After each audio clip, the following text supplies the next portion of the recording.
SSS members and pensioners, it's me, Angel. Welcome sa aking YouTube channel. Sabi ni Ma'am Jessica Torres, good morning po. 60 years old ang retirement age po ba? Hindi po ba up to 65 years old?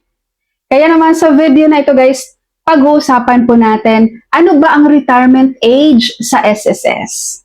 Meron pong dalawang klase ng retirement age sa SSS.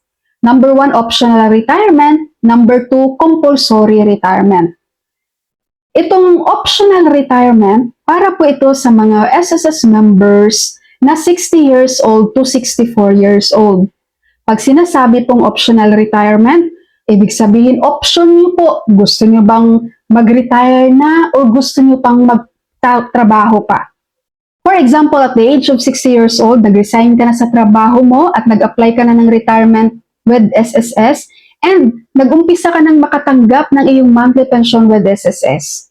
Kaso pagdating mo ng 62 years old, naisipan mong gusto mong bumalik sa trabaho dahil naboboring ka.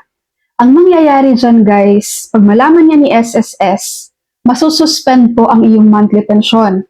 Paano yan malalaman ni SSS? Siyempre, kakaltasan ka ng employer mo ng SSS contributions tapos i-remit sa SSS. So, pag makita ni SSS, ay nagtrabaho na pala ulit to si so masuspend po ang iyong monthly pension with SSS.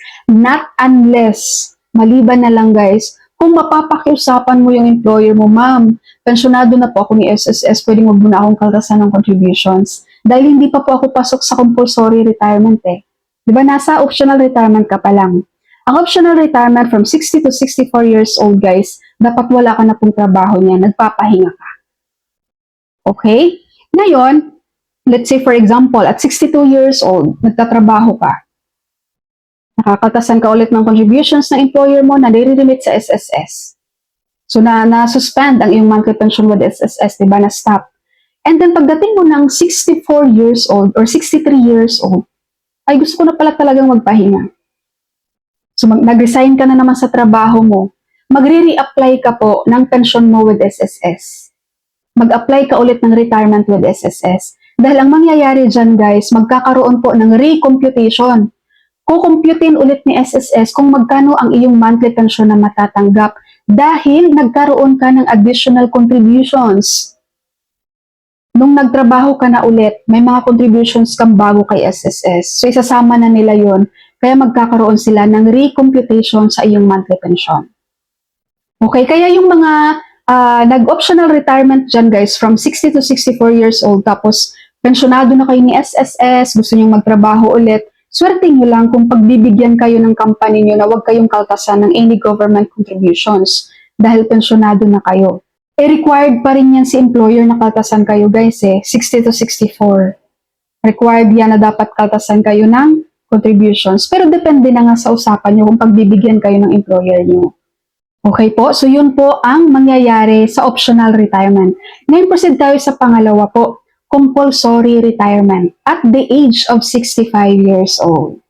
Itong sa 65 years old guys, compulsory retirement na to, kahit nagtrabaho ka, kahit may trabaho ka pa, pwede ka nang makareceive ng yung monthly pension with SSS. At the age of 65 years old, compulsory retirement, kahit pa may trabaho kayo, hindi i-stop ni SSS ang iyong monthly pension.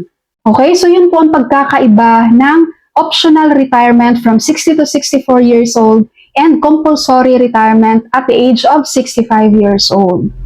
Pero mas marami tayong mga members dito guys na syempre, doon lagi sa optional retirement, di ba? At the age of 60 years old, gusto na agad mag-retire para ma-enjoy na ang monthly pension with SSS. Okay? So that's all for my video for today. Thank you so much for watching everyone. God bless you all.